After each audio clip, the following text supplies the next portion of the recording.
സിനിമക്കുള്ളിലെ സിനിമയെന്ന പ്ലോട്ടില് മലയാളത്തില് നിരവധി ചിത്രങ്ങൾ ഉണ്ടായിട്ടുണ്ട്. അതില് ട്രെൻഡ് തന്നെ സൃഷ്ടിച്ച ഒരു ചിത്രം മോഹൻലാല് നായകനായ ഉദയനാണ് താരമായിരുന്നു. ഇപ്പോഴിതാ ആ പ്ലോട്ടില് മലയാളത്തിലെ യുവനിരയില് നിന്ന് ഒരു ചിത്രം തിയേറ്ററുകളില് എത്തിയിരിക്കുകയാണ്. നസ്ലനെ നായകനാക്കി അഭിനവ് സുന്ദര് നായക് സംവിധാനം ചെയ്ത മോളിവുഡ് ടൈംസ് എന്ന ചിത്രമാണ് അത്. ഇന്നാണ് ചിത്രത്തിന്റെ റിലീസ്. ഇപ്പോഴിതാ ചിത്രത്തിന്റെ ആദ്യ പ്രദർശനങ്ങൾക്ക് ശേഷമുള്ള പ്രേക്ഷക പ്രതികരണങ്ങളും വന്നുതുടങ്ങിയിട്ടുണ്ട്. ചിത്രത്തിന്റെ ഫസ്റ്റ് ഹാഫ് കഴിഞ്ഞപ്പോൾ എത്തിയ പ്രതികരണങ്ങള് ഒക്കെയും പോസിറ്റീവ് ആയിരുന്നു. ചിത്രം കഴിഞ്ഞ് എത്തിയിരിക്കുന്ന പ്രതികരണങ്ങളും അങ്ങനെ തന്നെ.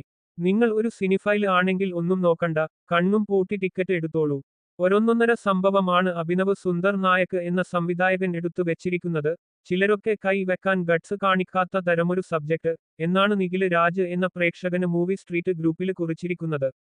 ചിത്രം ആദ്യ ദിനം ഏകദേശം 4 കോടിക്കടുത്താണ് കളക്ഷൻ നേടിയത്.